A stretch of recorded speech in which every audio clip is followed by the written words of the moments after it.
Assalamualaikum and welcome to the week 3 lecture of numerical computing. In today's lecture, we are going to cover these 4 basic units. We'll be discussing secant method in detail over here. Secant method की ज़रूरत क्यों पड़ती है, how it is different from the previous method that we have studied, and what is the methodology, what will be the algorithm of the method, and then we'll be solving some examples.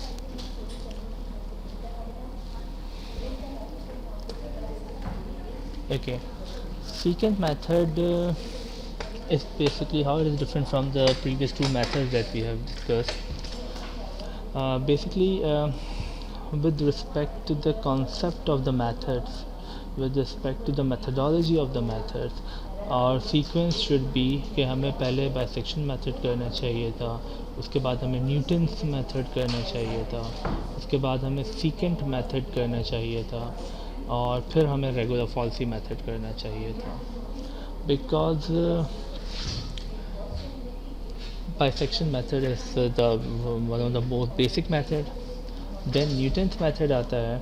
Newton's method जो कि अब हम इसके बात करने वाले हैं, Newton's method से ड्राइव होता है ये सीकेंट मेथड, और देन सीकेंट मेथड की मॉडिफिकेशन है, मॉडिफाइड फॉर्म है रेगुलर फॉल्सी मेथड. तो इसके जो फॉर्मुलेशन हैं, ये जो सीक्वेंस है, वो कुछ इस तरह से बनता है.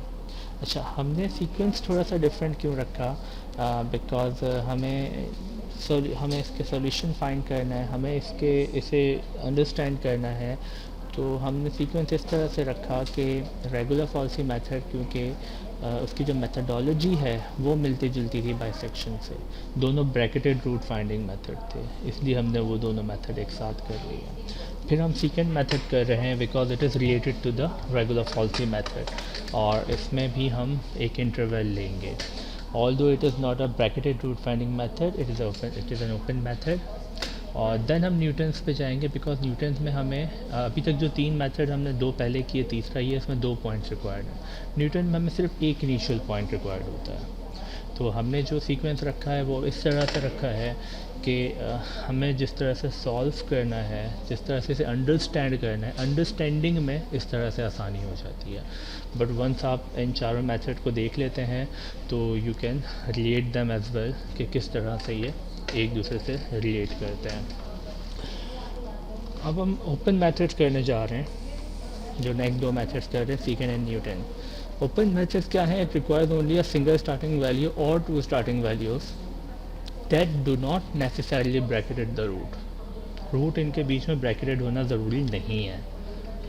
अच्छा, the good thing about these method is कि जो इसकी मोटिवेशन है कि why we are using this method, what is the advantage of this method over the previous 2 methods.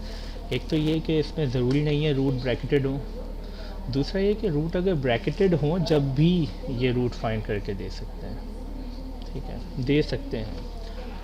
लेकिन जो ब्रैकेटेड रूट फाइंडिंग मेथड होता है वो बहुत ज़्यादा रिलायबल होता है. उसमें 100% सर्टन होता है कि you will be having a root, you will be getting a root.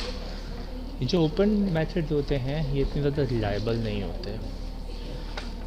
As such, they sometimes diverge or move away from the true root as the computation progress. क्योंकि रूट ब्रैकेटेड नहीं है तो it's quite possible कि आप root की तरफ converge होने के बजाय आप रूट से डाइवर्ज होना शुरू हो जाए. Depending upon the nature and depending upon the interval you are selecting, हो सकता है कि आप रूट से डाइवर्ज होना भी शुरू हो जाए. However, when the open method converges, they usually do so much more quickly than the bracketed method. अब ब्रैकेटेड मेथड जब हमने किया था या बाइसेक्शन मेथड जब हमने किया था तो वी डिस्कस्ड के ये सबसे रिलायबल मेथड तो है बट ये बहुत स्लो कन्वर्ज करता है. ये हमने बाइसेक्शन मेथड में भी डिस्कस किया. तो अभी जो ओपन मेथड हैं ये बड़ा फास्ट कन्वर्ज करते हैं but they are not as reliable as the bracketed root finding techniques. So ये तेज़ कन्वर्ज करेंगे as compare to the bracketed root finding method. अब सीकेंट मेथड में क्या होगा? सीकेंट मेथड बिल्कुल फॉल्स पोजीशन मेथड की तरह काम करता है. मतलब इसमें भी हम दो इनिशियल पॉइंट लेंगे, उन दो इनिशियल पॉइंट पे एक सीकेंड लाइन ड्रॉ करेंगे, और जब हम सीकेंड लाइन ड्रॉ कर रहे हैं तो again will be using the same formula. तो सीकेंड मेथड और रेगुलर फॉल्सी मेथड दोनों के लिए आप एक ही फार्मूला भी यूज़ कर सकते हैं, बट हम डिफरेंट फॉर्मेशंस यूज़ करेंगे फार्मूलाज की, ठीक है।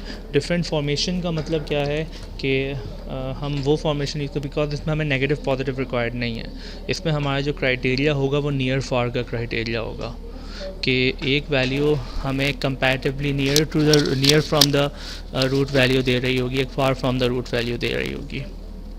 तो डिफरेंट फॉर्मेशन का मतलब क्या है कि लेट्स से आपके पास, अगर आप ने previously, just give me a second, अच्छा एक फार्मूला होता है a plus b whole square. एक आपके पास जनरल अलजेब्रिक टर्म है a plus b whole square. a plus b whole square को आप अगर एक्सपेंड करें तो a plus b whole square को आप लिख सकते हैं